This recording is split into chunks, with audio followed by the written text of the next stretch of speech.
Good. Hey everyone, it's Rachel, And Linda. and we are Truth Trust. and Transformation. And today our topic is We are going to talk about our childhood, but mostly, how do I put this? How our personalities and traits carry from childhood on. Even though, we grow and we change, the things about us that are true to our core, like we were probably born with them. Like I've always been this way. I just think it's fascinating, at least when you get to an age like mine, which is 57, you start thinking about things that you used to do. There's a lot of things that I used to do that I can't do anymore physically. And but I also find myself gravitating towards situations and ways of doing those things and enjoying those parts of my personality and what I love that resemble the childhood. right. Yes. And by doing that, it's like, well, why would you do that?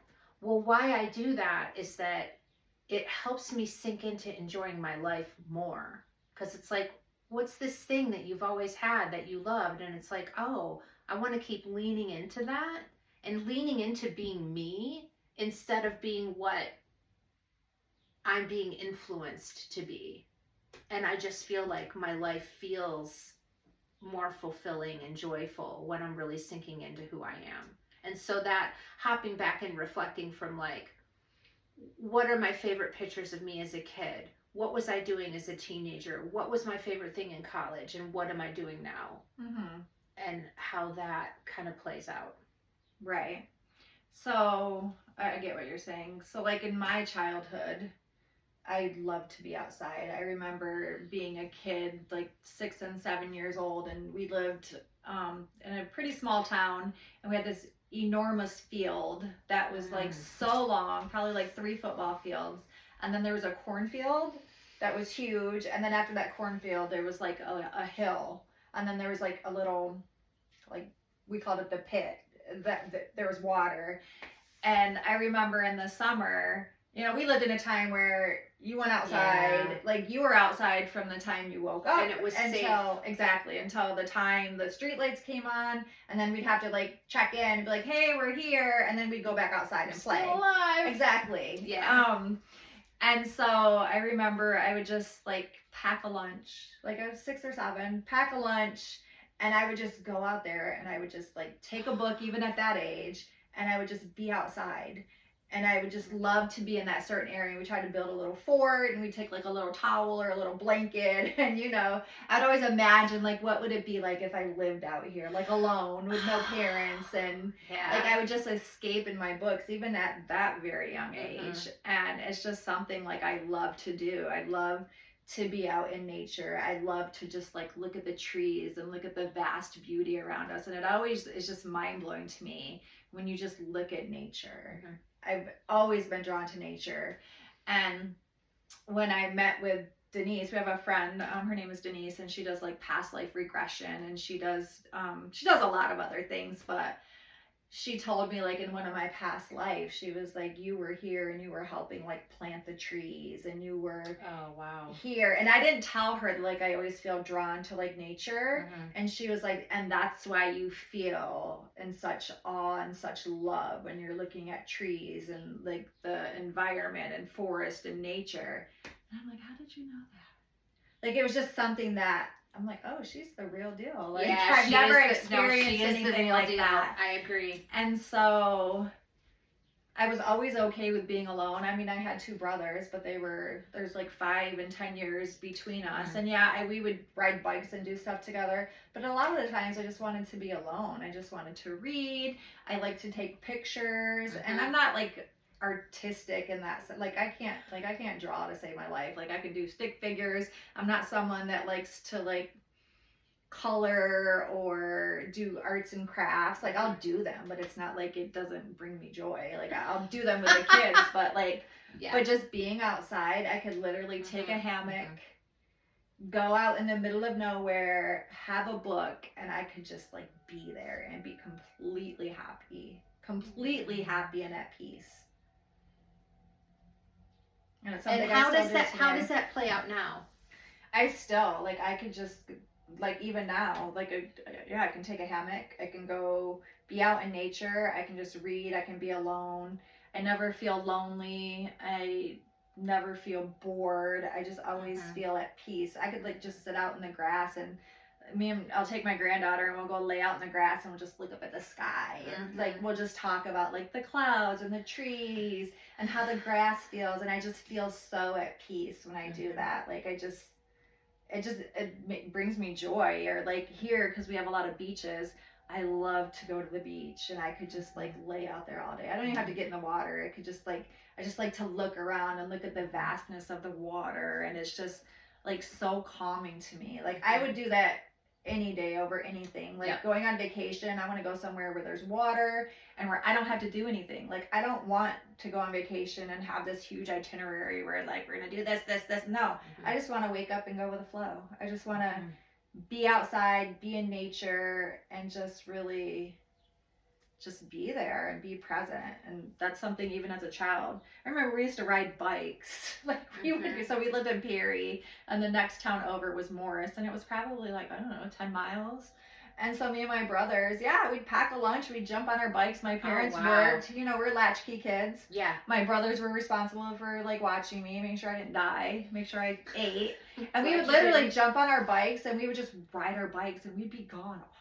Our parents had no idea where we were. Like, we didn't have cell phones. Right. We had a pay phone, but you never call, No. we knew our parents would be home at 3, so we would be home by 3. And it was just Mm-hmm. like, we would be all over the place. But we wouldn't be doing like anything, just like wandering. We'd be going through the woods. We'd Yeah. be, uh, we'd just be out and about and just, I don't know, so carefree and just like so happy with like little to nothing. Like, Mm-hmm. yeah, it's crazy when I think about it. Like when my kids were young, I'd never let them like ride their bikes over to the next town. Like they had to stay on the same Yeah. street, and like I had to know where they were. And they played outside all day, but like I always knew where they were. Like I was always like there. So, but that's really, I'm still like that was just something I really love to do. Mm-hmm. What about you? Me, same in a lot of ways. When I was little, well, we lived in Illinois for a while, and we lived right by one of those, the island in a subdivision. Mm-hmm. But, I have those here. And there were, trees and this little shrubbery that you could hide in. And it was weird. I had this really deep spiritual connection with this girl that I was best friends with. And we would like act out our dreams. And we would play with these little briar horses, and we wouldn't even talk. Mm-hmm. Like it was really kind of magical. But then when we moved to Michigan, we lived in another subdivision, and there was a common area where there was a creek running through it. And then there was also a path that went out to a pond. And I would go explore that stuff by myself all the time. Mm-hmm. And when we would go up north, I was blessed that my family went camping, and my family had Hobie cats, which is like a catamaran. It's like got 2 hulls and the colorful sails and all of that. And I grew up by the lake. I was always in the water. Like I would be in the water just constantly. I would only get out to like rest and eat and dry off for a minute, and I'd be back in the water. I'd be back on the boat. Mm-hmm. And by the time I was 16, I was sailing by myself, like all day long. Just sailing, sailing, sailing. And at night, when they'd be having the campfires and all of that, I would often walk out to what was called the point, like where there were it was just like, a place that jutted out into the lake where they couldn't have campsites. And I would watch the sunset, and I would take pictures, and I would come back, and they're like, oh, you were trolling for boys. And I'm like, not so much. Right. That was not, it was always nature, nature, nature, and water, water, water, and time alone. And also just the music. I mean, music was important to me from very young age, always singing.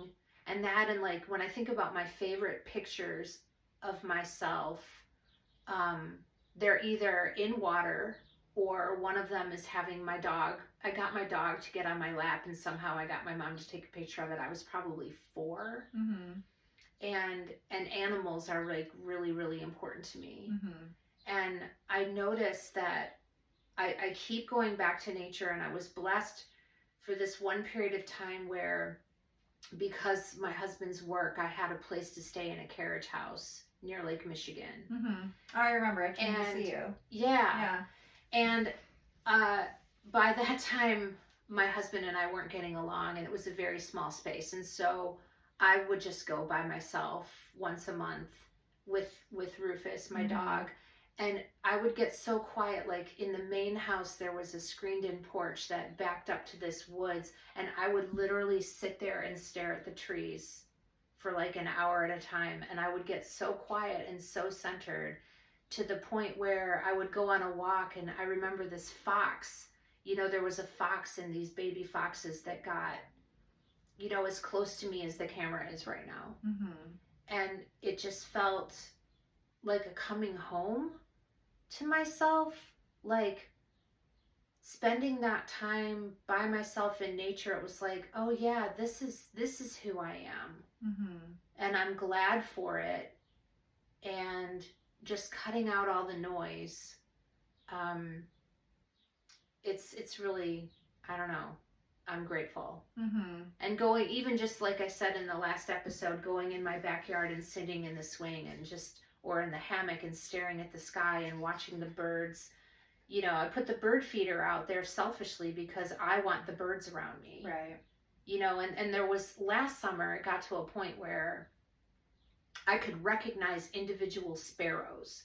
Mm-hmm. Like we've got all these different kinds of sparrows, and there's one that was just a total bully asshole. Mm-hmm. And he was always bullying the other sparrows. And I recognized him because I spent enough time being quiet looking. And it's just interesting to me how who we are, the things that we care about.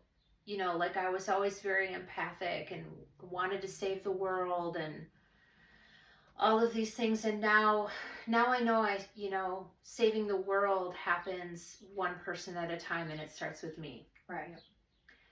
But recognizing those things about myself and allowing myself to sort of soak in that, Mm-hmm. and really be who I am, I think is improving my quality of life. Yeah. So as a kid, like in school, would you say like you were quiet? Were you reserved? Were you the popular Oh. girl? Did you have a lot of friends? Oh, that's such a good prompt. Because when I was in school, no, I was not popular. I worked really, really hard, and I was sick all the time. Mm-hmm. Like I started having asthma and allergies when I was 5. Mm-hmm. But I would always push through. And that's what I do now, except I take better care of myself now because the consequences are a lot more dire. Mm-hmm. But yeah, I was always, trying to push my envelope. I remember having a really bad asthma attack after doing the 50-yard dash. I had no business doing that. Right. But it was like, I got to do this, and then, no, I can't breathe. The other thing that I remember is loving doing things in my body. Like as much as I disassociate because of trauma, I always loved doing things with my body. Like I would do these crazy flips off of the swings. And the stuff that I did was like Daredevil. Yeah, but it was because it was for the love of doing it. Mm-hmm. And the teaching. Excitement? Yeah. No, the feeling of it. Oh. The feeling of flying through the air and landing on my feet. Mm-hmm. And it wasn't about look at me or anything. And there was this guy that did some gymnastics group during lunch hours. And I was like really into that. Mm-hmm. He taught us how to tumble, and then he'd make up these cool routines that included dance too. Mm-hmm. And he'd have lights, and we'd put on a show, and it was just like, so you always liked performing, essentially. yeah. And but I liked performing because I liked the act of creating it. Mm-hmm. It wasn't about, I never liked the attention. Okay. I never wanted the attention. Just leave me alone. Just let me do my thing, and then bye. Mm-hmm. Yeah, but that creativity and being in a body, and I'm still that way. I love working out, Mm-hmm. and the whole riding bikes. I used to ride my bike from where I lived 10 miles to some big wooded area, ride through that, and then ride back. Yeah. And the other thing that I remember too is I always, because I have Ehlers-Danlos syndrome, my ankles were always really wobbly. Mm-hmm. And I've always worn men's work boots. Now I wear tactical boots Mm-hmm. that are black, but So I give you always that wore extra those, support. construction guy. Really? When you were young? Yeah. Yeah, and I loved wearing, I was telling someone last night that I used to, when I was in college, I'd go to the Salvation Army, the thrift stores, and I would buy men's pajamas. And like they were the old fashioned kind that had the cool, like, old man patterns, and I would Oh wear yeah, that. like I'd the wear, plaid and yeah, and I still like those to this day. yeah, I'd the wear big them as oversized. pants. Oh, you'd wear them. Yeah, Oh. like to school, and I was always barefoot. Like this one summer in college, I spent I would go to class barefoot. I would ride my bike to class barefoot, go to give presentations barefoot. My professor was like, "Do you realize that you just gave that presentation with no shoes on?" And I'm like, "Oh, I guess I did." Yeah. Dirty old hippie. So Yeah. yeah, what about you in school? Not popular.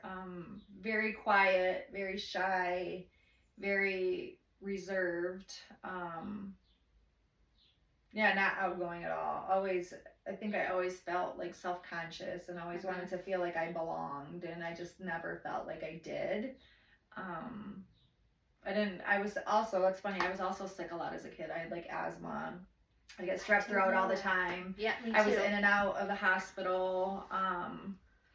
And then, like, in 4th grade, my dad died. So then I went through that whole grief, and my mom, like, checked out mentally and emotionally. So I missed a lot of school. Like, thankfully, they didn't have, like, truancy back then. I don't know how I, like, made it through, and just, like, it's really traumatic. I did not enjoy school whatsoever. I hated going to school. It was not anything that I liked to do at all. And it was just really hard. I just never felt like I fit in. And I still feel like in certain situations, I always get, like, when people first meet me, they always think like I'm a bitch or I'm stuck up. And it's just because I'm quiet. And that's happens a lot. Yeah, even though, like, I'm a healer and I talk to people, like, one-on-one, and, like, when I'm talking about what I love to do, I'm very passionate and I don't feel self-conscious. But I still, when I'm in a group of people or at, like, a party or something, I hate small talk. It's really hard for me to strike up a conversation. But I like to people watch, so I feel like I look at people and I have this resting bitch face. But it's not intentional. I just feel really awkward. I just really feel like I'm never the person that can strike up a conversation or even be, the tension in the room or the witty person. Or sometimes I'll be uncomfortable and somebody will ask me something and then I'll say something stupid and I'm like, why did I say that? I should have said this. Or just like situations like that, I just feel utterly uncomfortable. Like completely. And when I tell people that, they're like, really? Because I don't get that from you. But I'm like, 100%. Like, I feel like going in a situation where I don't know a lot of people, I'm like, I wax and wane with that. And it depends on how I'm feeling. Because, and to back up, like, I never fit into one group except maybe, like the music brats in school. But I had, like friends that were burnouts, friends that were jocks. I've always been this sort of like on the periphery of all the groups, and I'm still that way. Like, I'm not really in the folk scene. I'm not really in the jazz scene. I'm not really in the teacher scene. I'm just doing my thing, and then I make my rounds and visit my people. But the whole feeling shy in social situations, if I have the energy, I can be a bit of a card. Although people take me the wrong way because I'm bawdy, and sometimes that gets me into trouble because people think that I mean something different. And it's like, no, don't want to sleep with you. Oh, yeah. I'm just being me. And I'm a very honest person. and I think I said this in the other episode, I'm suspicious that I might be autistic because I've never had good filters. Mm-hmm. You know, I'm just like, I think it, I say it. I'm not unkind, but I find that people like that about me or they hate it. Yeah. You know, and they didn't like it when I was growing up, my honesty, that I would say, you know, what I saw or whatever. But now people, I think people trust me quicker because they can tell that I'm just telling the truth. Right. So I'm glad that it's turning out that way. And I find that, I don't know, I always find something to compliment someone on. That's really easy for me because I think people are fascinating. I try to do that now. Just make it a habit of just to say something nice, especially like other women. I always like when I'm seeing patients and they're like coming into the office, I always try to be like, "Oh, like I like your earrings," or "Oh, like your hair looks really nice." I just always try to put that out there and compliment and be kind. Just because I think it's good to put out that energy. I think women, as women, we're so hard on one another and we're so judgmental. And I don't want to be that kind of female. And even though I don't have a lot of female friends, I am very like I love my female friends. They're very, you know, you guys, they mean a lot to me. Like it means a lot to me to have a relationship with you because I'm not a person that just lets anybody in my life. I'm very, like I said before, I'm very guarded in that sense, just because my childhood experiences growing up with girls, especially becoming teenagers. Like I had a best friend that she was like my sister. Like we were best friends, and like, you know, we're 15, 16, first boyfriend. And found out like, you know, she was having sex with him behind my back, and because I wasn't doing that, and it was just like, I'm like, wow, like, and I didn't realize the cattiness that girls are so willing to put a boy over their friendships. And I learned that really early on, and I was like, I would never do that. I've never been a girl that like my friends come 1st, even though you can be in a relationship, but it's different. Like I'm not gonna ditch you when you need something because I have a boyfriend and like you're not important. I'm always gonna be there. Yeah, I think I'm hoping, because I teach a lot of teenage girls, and I've witnessed, you know, the cattiness, but I've also witnessed them being different. And I'm glad, I don't know, I'm glad for there being more information and more understanding in newer generations, so that they don't have to go through what we went through. That's something I always taught my girls. Like, don't be that type of girl. Like, your friendships with females, if it's the right person, like will last a lifetime, but you have to show up and you have to be there. Don't be that girl that when you get a boyfriend, like you just push your girlfriends to the side, because girlfriends are important. There's something that a girlfriend offers that your boyfriend can't. Like, so you need to like cherish those relationships and put effort into them. I also have always told them, like, don't tell your friends, like, if you're in a serious committed relationship, don't tell your friends the bad shit. You know, when something happens and you're angry, because then they hold it against you're gonna get over it, and then your friends are around there, and then, you know, I mean, I think you've experienced that with me, like me telling you everything, which I felt completely comfortable with. Yeah, but I'm different. I'm you different juggled that it way. really well. Yeah, I never was like, oh my god, how is she gonna act? Like, what is she gonna say? What is she gonna do? You were always very political, like.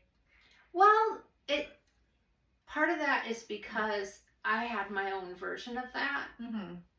And it's just, you know, unless I think someone's really being harmed, you know, and I try to have an open mind, because I have a friendship too where another woman that tells me stuff that goes on in her relationship, and she gets into trouble doing that with other girlfriends, female friends.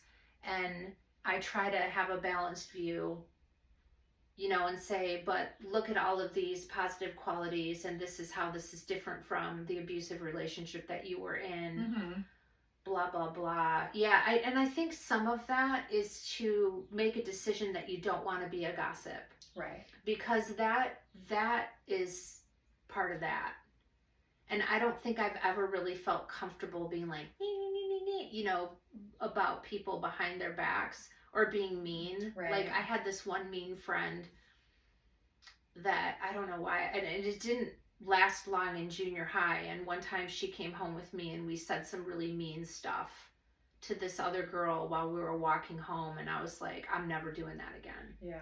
I am never doing that again. And I obviously, because I remember it so clearly that it had a big impact. It did. And I don't really understand the biology of mean people. I guess I'm understanding it a little bit more as I'm educating myself on, alcoholism and narcissism and sociopathic behavior too. Like, how can you live with yourself? Well, some people don't have a conscience. They don't. And I always had like 10 of them. Like, I've got the consciousness of 10 people. And sometimes I have to be like, back off, Linda, because I'm so worried about hurting someone. I so don't want anyone to feel the way I felt when people, like to have that impact on someone and although, we're going to induce trauma responses in people. Right. Without intention. Without intention at all, but it's hard to know what everybody's buttons are. Exactly. It's our job to know what our buttons are and be like, and take responsibility for it, but also, like with a friend recently, we are on a really great rabbit trail, aren't we? Something going on about like, I have this history of being with partners that won't make time for me, and they'll make time for everybody else, but not for me. And that was very hurtful, and it just brought out a lot of things in me that I had to work out. And when my friendships start feeling like that, like, oh yeah, we're going to do this and we're going to do that. And it's like, oh, I'm too busy with this person, that person, that person. Like I got really triggered by that recently, and I owned it. It's like I at least am further along on the path that I'm like, I know this is my trigger, and it's my job to make a request, which is another word for a boundary, to say, please don't say we're going to do this, this, and that unless you're pretty sure that there's going to be time for it. Right. Because that wound is so not healed. It's like abandonment. You feel abandoned. I do, and I feel, like you say you love me, but you really don't. Like, I'm really, really sensitive to what people do because I spent decades listening to what they said and waiting for them to follow it up, and they never did. Or when they did, it was to manipulate, to make themselves look good, that's a very alcoholic trait. Like, alcoholism is just the drinking, it's the behaviors to be just nice enough so you can't say, you're an asshole. Oh, but look at this. Here's the evidence that I'm a great guy. And it's like, cast you out, reel you in, cast you out. And it's like the gaslighting. It's yes. It's a huge gaslighting phenomenon that's going on. Yeah, now. And there's so many subtle ways to gaslight,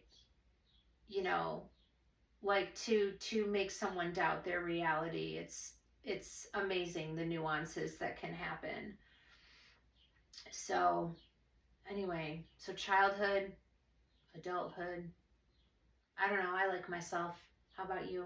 Yeah, I've really now I can say that I do love myself. I don't feel bad about decisions I've made. I just look at them like, okay, they're learning experiences. As long as I'm not repeating that behavior and intentionally doing something over and over again, then I guess I give myself a lot more grace now, and I truly love who I am. And I know that I always try to tell people, because you know me, sometimes I'm very, if I love you and I'm close to you, I'm very blunt, and I'm going to tell you how I feel about the situation.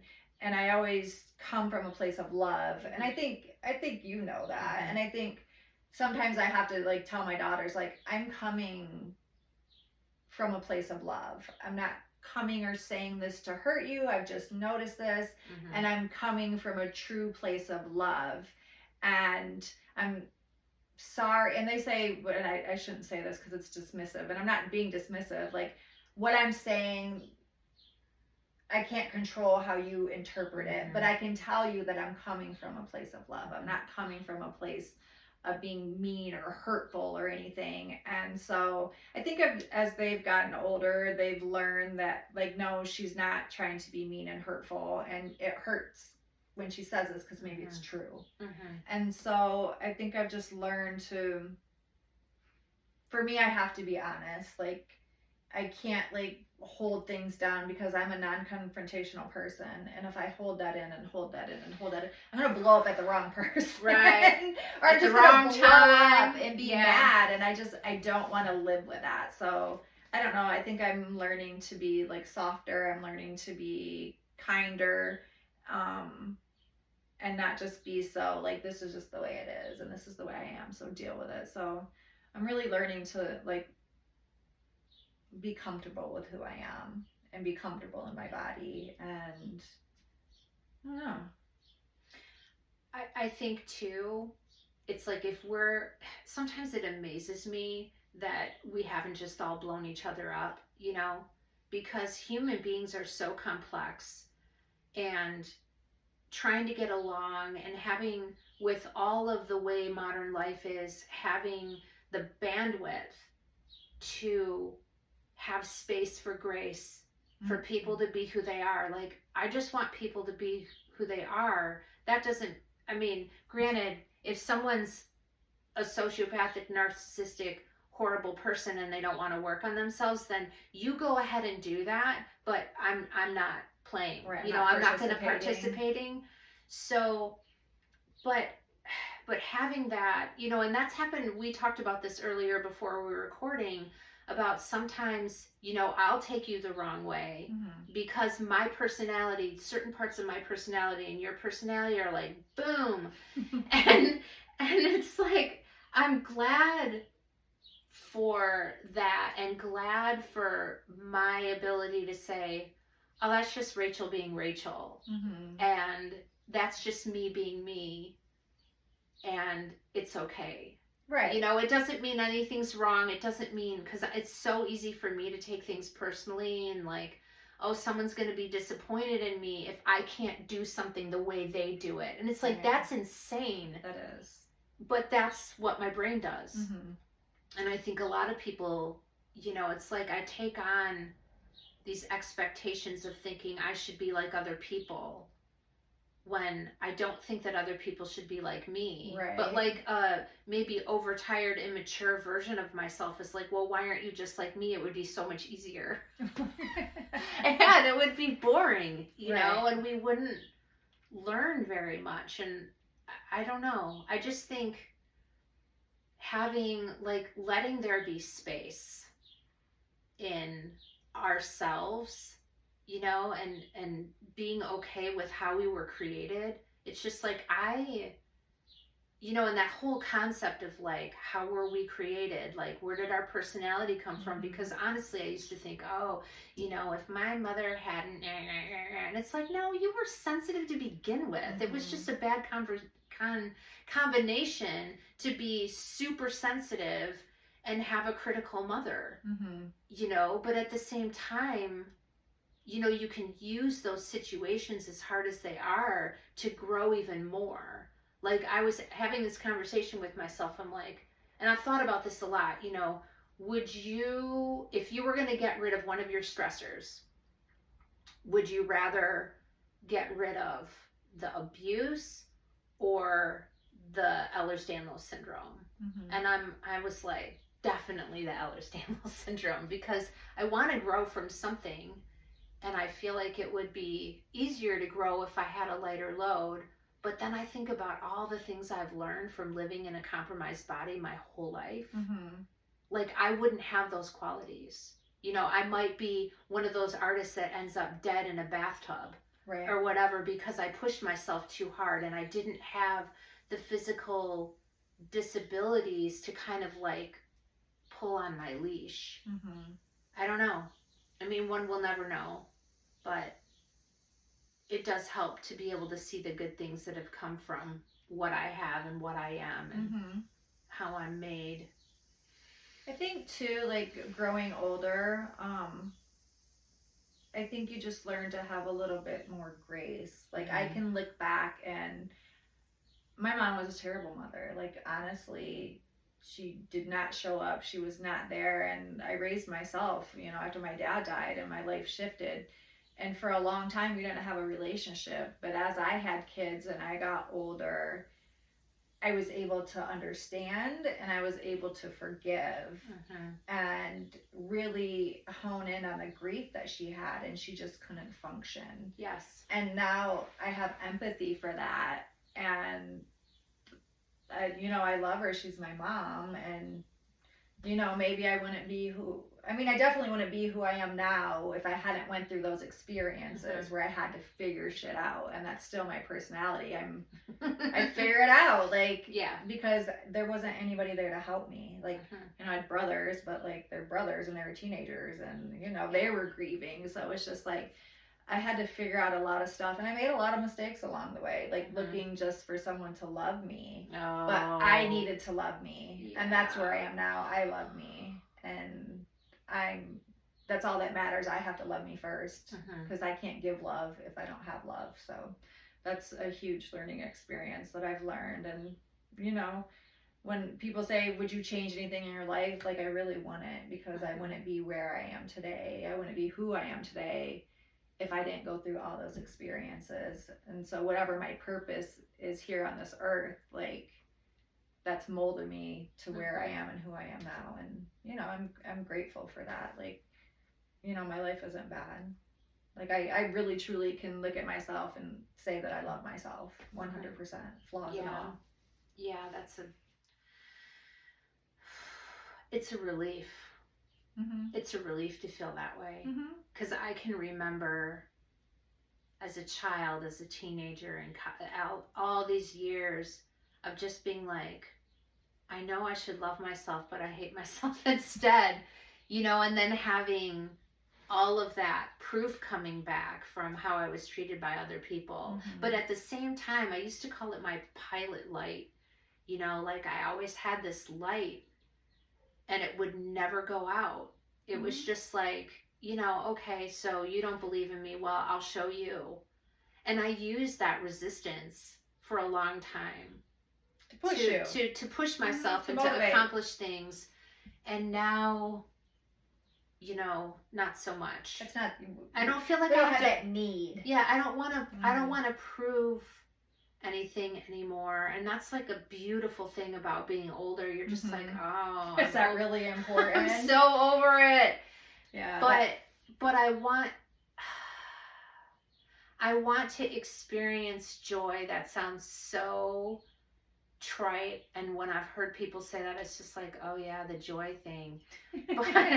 But I want to, like I said earlier, sink more into what and who I am and enjoy that and share it with whoever's going to benefit from it. And if you don't benefit from it, I completely it's okay. It's because as a musician, and as a musician myself, I'm very particular about what tickles me musically, what I like, what I don't like.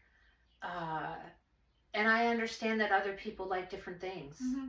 And I'm not offended by that at all. And I used to think that I didn't really have an audience, and I don't really know. There's people in this town that, love what I put out there, and hopefully as we do this, more of my music is going to get put online, and hopefully it'll be useful.